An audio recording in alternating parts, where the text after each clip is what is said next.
pessoal, bem-vindo ao Smart Conversations. O nosso podcast sobre tecnologias conversacionais, ele tem diferentes formatos. Nós já trouxemos aqui o Consórcio Magalu e o Banco BV, que falaram um pouco da jornada de implementação do WhatsApp em sua comunicação com seus clientes, mas hoje a gente vai tratar de um tema diferente, um tema super relevante para as grandes e médias organizações que utilizam o SMS para se comunicar com seus clientes. Mas antes disso, eu queria apresentar os nossos convidados. Hoje a gente tem o Michele e o Guilherme. Michele? Bom dia, Silvio. Bom dia, Guilherme. Prazer estar aqui e falar com vocês sobre o SMS, né? E um tema bem relevante, uma forma de comunicação. Como o Silvio falou, eu sou o Michele, pode me chamar de Mick, daqui para frente, mais fácil. Eu tenho mais de 20 anos de experiência com mensageria e a maior parte desse tempo em SMS. E eu sou o VP de operações da Cint, um líder global em mensageria. Legal. Maravilha, bom dia. Eu sou Guilherme Franco, eu sou o VP de vendas e gerente geral da Cint aqui na América Latina e estou super animado aqui para a nossa conversa, para a gente falar um pouquinho mais sobre SMS, que a gente entende que é um canal super relevante para os nossos clientes. Legal. Hoje o foco principal da nossa conversa vai ser rotas piratas para envio de SMS. A sua organização pode estar enviando SMS através de rotas piratas e você nem saber disso. E isso pode causar prejuízo gigantesco para a sua empresa, seja através de multas por infringir a LGPD e seja através do impacto negativo na sua marca. O primeiro SMS, contar um pouquinho da historinha aqui, o primeiro SMS ele foi enviado em 1992 no Reino Unido. E em 1997, a Nokia lançou o primeiro celular com teclado para facilitar o envio de SMS. E a partir do ano 2000, então, o SMS foi utilizado em massa pelas organizações e hoje ele tem diversas finalidades, a gente vai falar de algumas delas aqui, apesar da gente também ter outros canais conversacionais. Então vamos direto ao assunto principal aqui da nossa conversa de hoje. Mick, queria começar com você. Explica pra gente o que é uma rota pirata de SMS. Vamos lá, Silvio. O SMS, ele roda dentro das redes de telefonia das operadoras de celular.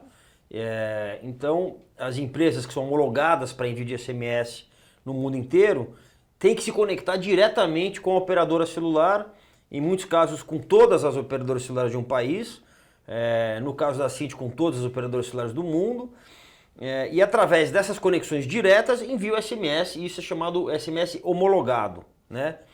Qualquer outra forma de envio de SMS que não seja através de um contrato direto com a operadora oficial, a gente chama de rota pirata. Então são rotas não homologadas, não oficiais para o envio de mensagens de comunicações A2P, que é de aplicação para pessoa. A2P quer dizer Application to Person. Então, em vez de você usar uma rota homologada através de um contrato oficial como operadora, você está usando rotas aleatórias, rotas não homologadas, rotas piratas para envio dessas mensagens. Legal. E quais são os tipos de rotas piratas que a gente tem? Vamos lá. Existem, a primeira que a gente chama, é mais chamado como chipeira, ou em inglês sim farm, que nada mais é do que fazenda de chips, em tradução direta para português. A chipeira, imagina um servidor, um computador com vários slotzinhos para colocar o chip de telefone, aquele que vai no telefone, aquele quadradinho. Então você coloca um monte de chip nesse servidor, mais conhecido como chipeira, tem algumas antenas em cima e através desse servidor você manda mensagens de SMS usando, na verdade, os próprios chips, como se eles fossem telefones enviando mensagens. Então você vê aí, por exemplo, você contrata um plano de celular com um plano pós-pago com SMS ilimitado. Aí você usa esse plano para mandar mensagens de empresas para pessoas, quando na verdade ela deveria estar sendo usada para fazer a comunicação entre pessoas. Então você está burlando um contrato entre uma operadora celular e um consumidor. Ninguém nunca leu o contrato, atrás está escrito aquelas letrinhas lá, mas lá está escrito que você só pode usar para o envio de mensagens entre pessoas, de mim para o Guilherme, de mim para você e vice-versa. Agora eles usam esse contrato para mandar mensagens de empresas para pessoas, em grandes volumes. Então esse é o famoso chipeira. Aí tem um segundo formato que é conhecido como rotas internacionais, é o jargão mais usado aqui no Brasil, e são acordos de roaming que todas as operadoras de celular têm no mundo inteiro. Então você imagina a rede GSM, que é a tecnologia onde roda a maioria das empresas de telefonia celular, é o mundo, né? Então o mundo todo é conectado ao GSM. Então as empresas, para poder mandar SMS para clientes, usuários de outros países do mundo, eles têm acordos de roaming. Então eu vou te dar um exemplo. Se eu estiver hoje nos Estados Unidos ou na Itália e você quiser me mandar um SMS, se eu tenho a operadora X e eu estiver em roaming na operadora Y, a operadora X e a operadora Y têm acordos de roaming. Então eu estou lá nos Estados Unidos ou na Europa e você me manda uma mensagem. Opa, Miki, tudo bem? E eu vou responder, opa, Silvio, tudo bem. Então é uma ida e uma vinda. A maioria desses acordos de roaming, ele funciona com um débito e um crédito. Porque você manda uma mensagem e recebe outra. Então a operadora X cobra o usuário aqui, a operadora Y cobra o usuário lá. O que algumas empresas que têm acesso a essa rede global GSM tentam burlar esses acordos de roaming para mandar mensagens sem custo? Então você vê, eu tenho um acordo de roaming com uma pequena operadora de uma ilha desconhecida no arquipélago X, né, para não dar nomes aqui. E através dessa conexão eu consigo acessar outras redes GSM do mundo e mandar SMS para ela sem custo. Então eu estou fraudando um contrato de roaming, um agreement de roaming internacional para envio de mensagens. E o terceiro é uma forma de envio de mensagens que chama SS7. SS7 é um tipo de signalização também na tecnologia GSM. Não quero entrar aqui muito tecnês, mas através disso eles conseguem burlar também licenças dentro da rede GSM para fazer envios de SMS. Então, como todos os fraudadores, como todos os piratas, como todo mundo que tenta achar um jeito de tirar vantagem, eles são muito inteligentes, muito sofisticados. Então são esses três tipos aí de SMS pirata que existem. Que a gente saiba, né? Que são amplamente conhecidos. Pode até ser que tenha mais. Entendi. E qual que é o risco, então, para uma empresa que utiliza uma rota pirata? Uma grande organização que utiliza uma rota pirata. E às vezes ela nem sabe disso. Bom, eu acho que existem vários riscos. O primeiro risco e mais importante que a gente acha que tem que pensar é os dados dos seus clientes, né? Do seu usuário. Uma empresa contrata um fornecedor para envio de mensagens, está trafegando informação confidencial ali, em muitos casos. Né? Informação financeira, informação de consulta, informações de paradeiro, informações de voos, informações as mais variadas. Então, se você está usando uma rota pirata não homologada, você provavelmente não está com proteção de dados, você não tem segurança, não existe compliance nessas empresas, não existe certificações ISO, não existe uma série de formas de proteger os dados da sua empresa. Então, além de você ter um risco de multas, de vazamento de informação, você tem um risco gigante reputacional para a sua empresa. Né? Então imagina aí um banco, um varejista, uma empresa de educação, um hospital, tem um vazamento de dados e essa informação tá livre. Então é uma economia que às vezes vira um pipinão. Muito bem colocado, Mick. Eu acho que existem essas três rotas que são bem conhecidas no mercado, né, de rotas piratas, rotas alternativas. Mas além disso, também tem outros mecanismos que empresas não sérias utilizam para tirar proveito dessa situação. Então eu queria trazer aqui o message dropping, que basicamente significa você jogar fora mensagens. Então ao invés de eu entregar a quantidade que eu deveria entregar de mensagens para o meu cliente, eu entrego uma parte e, entre aspas, jogo fora essa outra parte. E obviamente altero o status de mensagem, altero relatório e dou a perceber para o meu cliente de que de fato eu entreguei aquele serviço, prestei aquele serviço, mas na prática esse serviço não foi prestado.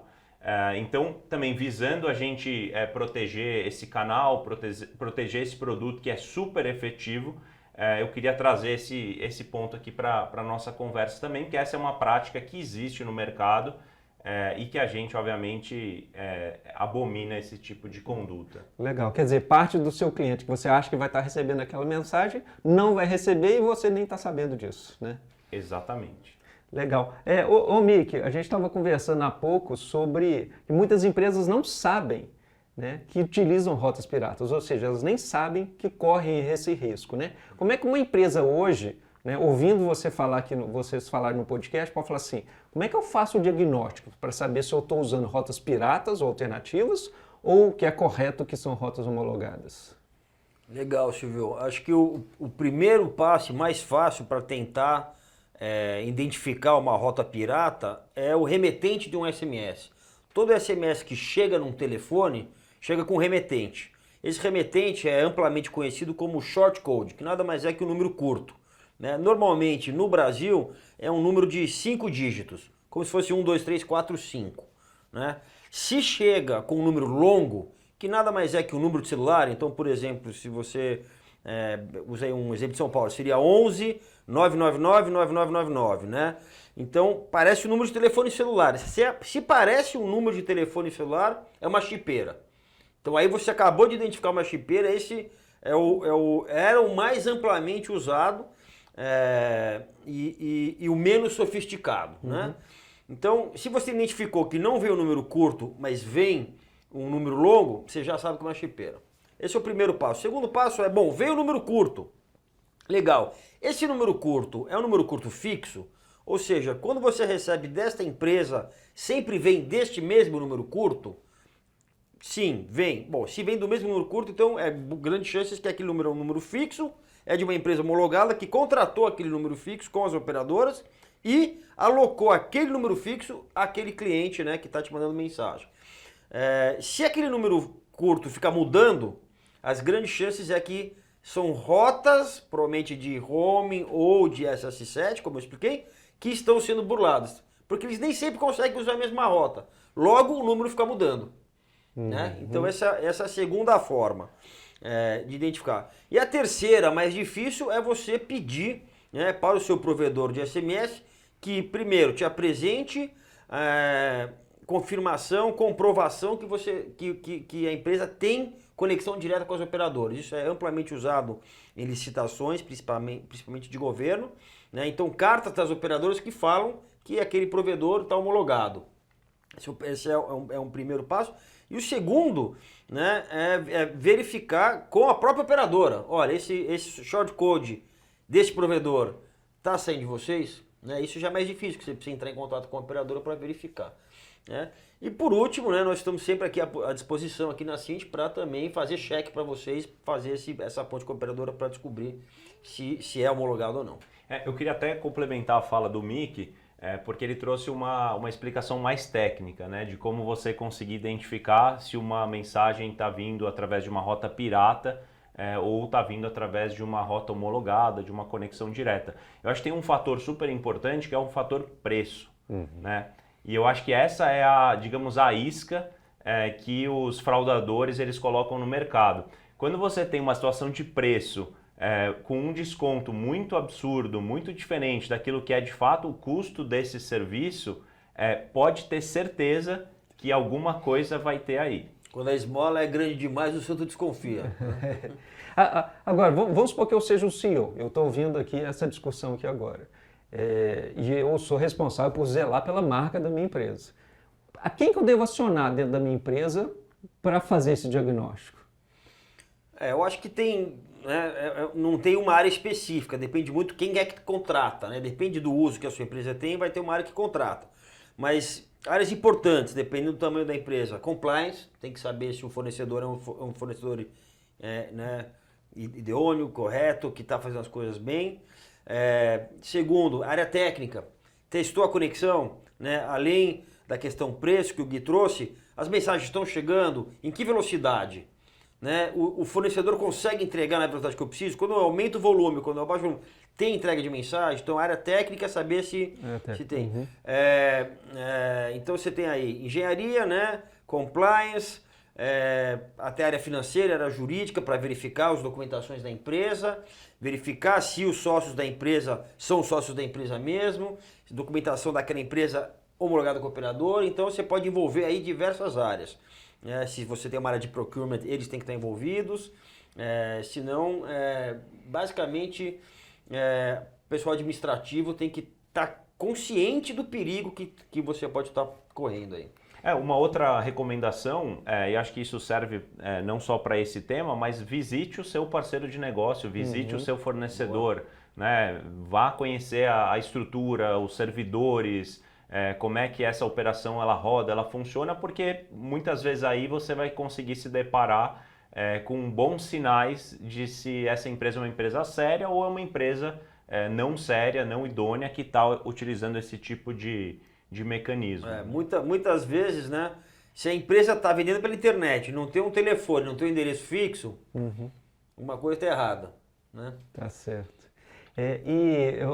Gui, a gente sabe que o LGPD, né, é um assunto super relevante hoje. E a violação de algumas regras do LGPD pode gerar desde uma advertência até multas que podem até chegar a 50 milhões de reais. Existe algum caso no Brasil onde essa multa foi aplicada? Sim, a gente já teve alguns casos de multa no Brasil. Acho que é importante dizer que LGPD ainda é um assunto que está começando no Brasil, mas sim, a gente tem hoje sanções que elas funcionam como um percentual de faturamento, podendo chegar até 50 milhões de reais de multa, né, como você falou. Acho também importante mencionar que a LGPD ela foi inspirada na GDPR, que é a lógica que se aplica na Europa, né? Então a gente tem casos na Europa de multas que chegaram até 1 bilhão, quase 1 bilhão de reais. Então são valores financeiros muito expressivos. Mas além disso, né, que a multa ela acontece uma vez, eu entendo que os riscos reputacionais, os riscos de marca, eles seriam incalculáveis, seriam muito maiores quando algum tipo de vazamento de dados, alguma informação sensível do teu cliente final, se isso acontecer, eu acho que esse risco talvez ele seja ainda mais relevante e mais preocupante do que as próprias multas. Mas elas são multas bem severas e bem salgadas. Legal, legal. Mick, você estava falando de como que uma empresa deve certificar, né, que o provedor dela usa rotas homologadas. E que certificações que a gente pode buscar de um provedor para ter essa certeza? A primeira certificação é aquela que eu já comentei, que é a conexão direta com as operadoras, comprovando que você tem conexão direta, né? A segunda é certificações ISO de segurança, então isso também já te ajuda a proteger com a questão de LGPD que vocês trouxeram aqui. Então existem várias certificações ISO para proteção de dados, para segurança da informação. Então acho que essa é muito importante. Além disso, existem associações de empresas homologadas, existem associações no Brasil, associações fora do Brasil, que as empresas homologadas fazem parte, seguem boas práticas de envio de mensagem de SMS. Mick, a gente falou muito então de rotas piratas versus rotas homologadas. Agora fala um pouco da utilização do SMS pelas organizações. Como que elas podem utilizar? Legal, Silvio. O SMS, né, ele pode ser usado para os mais diversos fins. Qualquer necessidade de comunicação que uma empresa, uma organização tenha, de comunicar internamente com seus colaboradores ou externamente com seus clientes, seus parceiros, né, seus usuários, pode ser usado o SMS. Então, desde questões financeiras, desde avisos e tal. Muitas pessoas acham o SMS uma mensagem de texto. Não é só uma mensagem de texto, existem aí 3 tipos de uso de SMS que a gente costuma explicar para os nossos parceiros. Então, primeiro envio de SMS simples, mensagem de texto, 160 caracteres. Você está mandando um aviso, você está mandando uma informação, você está fazendo um informativo mesmo, né? Então esse é o SMS simples. Aí tem o que a gente chama de SMS conversacional, que é o SMS two-way. A ida e a volta. O SMS pode ser respondido. Né? Então você envia uma mensagem e a pessoa responde. Você pode, além disso, colocar ali pesquisas, você pode fazer questões de atendimento, você pode fazer, colocar um chatbot junto com o SMS, fazendo perguntas com uma árvore inteira de questões. E o terceiro tipo de SMS que poucos conhecem é o que a gente chama de SMS Flash, que é o SMS que popa na sua tela. Então, por exemplo, você quer mandar uma mensagem muito importante que precisa ser lida, que você não quer que fique parada na caixa de entrada, que pope na tela do usuário. Então isso chama SMS Flash. E aí o usuário é obrigado a ver aquela mensagem para tomar uma decisão, para continuar usando o seu telefone. Então mais cedo ou mais tarde ele vai ler. Então, seria o equivalente do push notification nas aplicações, onde essa mensagem ela vai popar na sua tela, você não precisa abrir nada no seu aparelho. E não tem uma vertical específica, né? Vamos dizer assim, toda indústria pode usar o SMS. Eu costumo falar que qualquer empresa que tenha qualquer necessidade de comunicação pode usar o SMS, desde uma clínica médica pequena, de um médico só, para confirmar uma consulta, para alterar uma consulta, para lembrar de um procedimento médico, a uma instituição financeira que envia centenas de milhões de SMS por mês para comunicações financeiras, para avisos de investimento, para comunicações antifraude. É infinito a quantidade de usos para SMS. Legal. Ô Gui, e uma coisa que a gente aprendeu aqui na Cinti é que cada cliente é único, né? E cada cliente tem a sua preferência de comunicação pelo seu canal. E como a gente falou muito de SMS, mas também a gente tem outros canais conversacionais. E a empresa, né? A empresa ela tem que escolher e saber qual canal que funciona melhor com cada um desses clientes. Aí eu queria falar assim, te fazer uma pergunta. Qual que é a importância, então, de um cliente contratar uma plataforma que tenha esses múltiplos canais? Eu acho que a importância ela é muito grande, porque, como você falou, né, hoje em dia, obviamente o SMS ele continua sendo um canal super relevante, mas você tem outros canais que estão surgindo e que tem uma penetração muito boa no Brasil, por exemplo. Né? Então vamos falar de um WhatsApp ou de um RCS. Né? Então são canais que tem muita gente usando, consequentemente a marca ela quer utilizar aquele meio, aquele canal para se aproximar do seu consumidor, do seu cliente.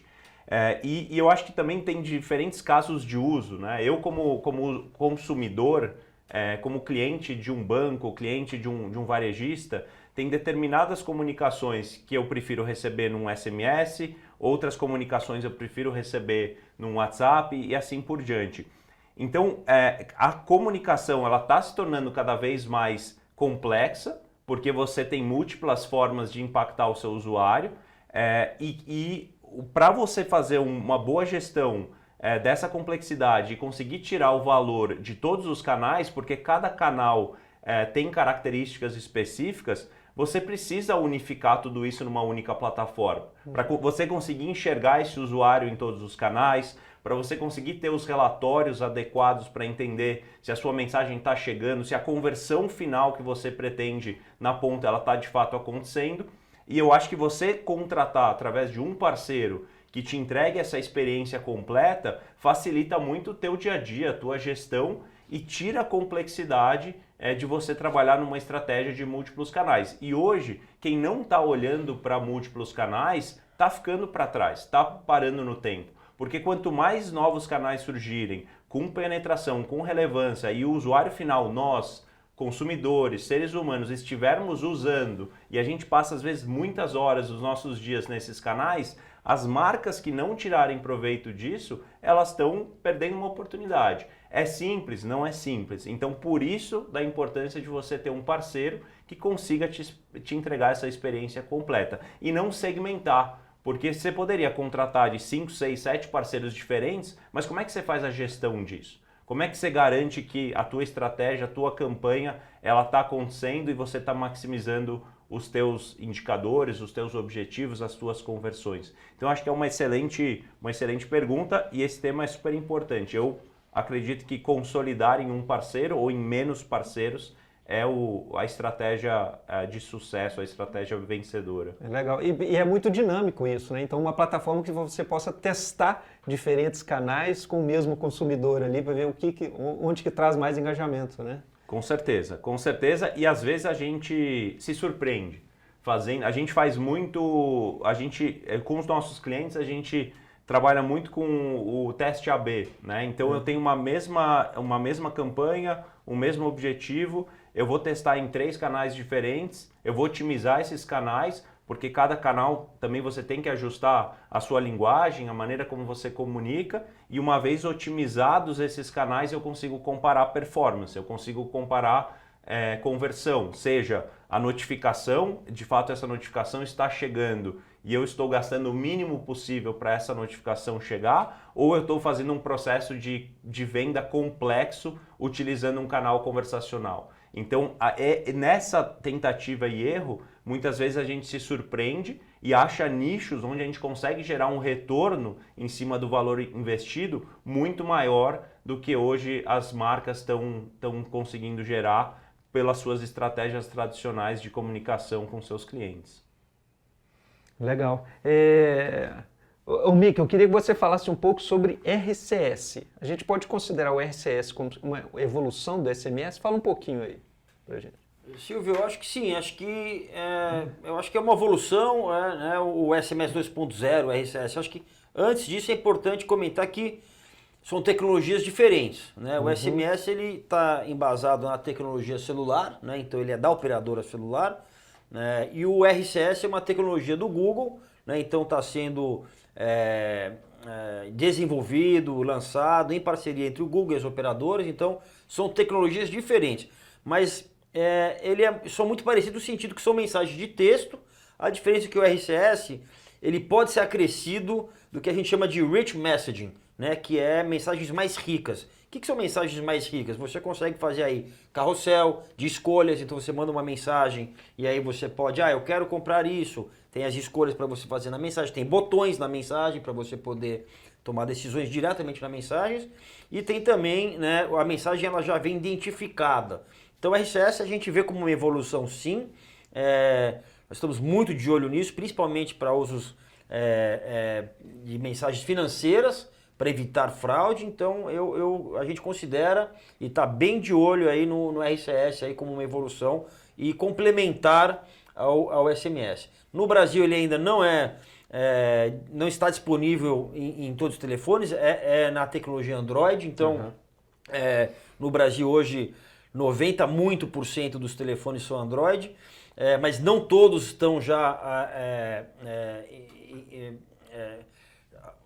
na versão correta para o RCS, então a gente acredita que estamos falando aí de mais ou menos 55%, 60% dos usuários estão aptos a receber RCS. Então a gente não está lá ainda, né? Mas vamos chegar e a gente acredita sim que pode ser uma evolução aí ou um SMS melhorado.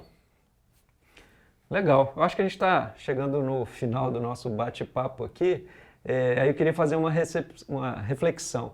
Do mesmo jeito que eu acho que a TV não substitui o rádio e o streaming não substituiu a TV. A gente pode falar que para a mesma coisa, o SMS não morreu, as outras tecnologias não vieram para substituir, só para complementar o SMS? Eu acho que é uma afirmação boa, Silvio. Não morreu, né? A gente está crescendo, ainda bem que não morreu, assim, eu ainda tenho um emprego, mas não, o SMS está crescendo o uso no mundo. Lógico que as tecnologias novas são complementares, né, para outros usos que o SMS talvez não possa fazer, mas o SMS ela é a ferramenta de comunicação mais democrática que tem. O SMS não escolhe a operadora que você tem. Ele funciona em todas. O SMS não escolhe o telefone que você tem, se é o da frutinha ou se é o do robozinho. Ele funciona em todos. O SMS não escolhe qual plano de celular você tem. Todos os planos de celulares hoje chega o SMS. E o SMS não precisa que você tenha acesso a uma internet ou acesso a um Wi-Fi ou tenha um plano de dados. Ele chega na rede de telefonia mesmo. Então é a forma mais democrática. de comunicação. Você, nos grandes centros urbanos, você tem dados, você tem Wi-Fi e tal. Mas se você viaja aí pelo nosso Brasil, você vai encontrar muitos lugares onde não tem isso, né? E tem uma rede celular, o SMS vai chegar. Então, eu acho que não morreu, eu acho que tem vida longa ainda. Precisa ser sempre usado nas formas corretas, mas eu acho que tem ainda bastante chão aí para o SMS. Legal. Eu queria até pegar o gancho aqui, porque mais ou menos 8, 9 anos atrás, essa mesma pergunta foi feita para um dos nossos cofundadores, para o Robert, num evento global de SMS, mensageria, em Barcelona. E fizeram exatamente essa mesma pergunta. Robert, você acha que o SMS vai morrer? Em quanto tempo? E ele fez uma projeção bem ousada, 8, 9 anos atrás, para os próximos 10 anos, dizendo que o SMS não ia morrer, muito pelo contrário, ele ia crescer de maneira bem expressiva, e ele estava certo, né? A gente vê taxas aí de crescimentos muito, muito saudáveis, e a gente acredita que isso vai continuar pelos próximos anos. Legal. Olha, gostaria de agradecer demais a presença do Gui e do Mick aqui na nossa conversa e chamar o pessoal. Olha, a gente, assim como a gente teve os estudos de caso, a gente vai ter outros episódios aqui que a gente vai falar sobre ChatGPT, a gente vai ter um papo junto com o pessoal da Meta bastante legal e várias outras novidades que estão por vir e sugestões de temas são muito bem-vindas. Beleza, pessoal. Valeu aí pela audiência. Obrigado, Silvio. Obrigado, Gui. Obrigado pelo convite. Foi um prazer.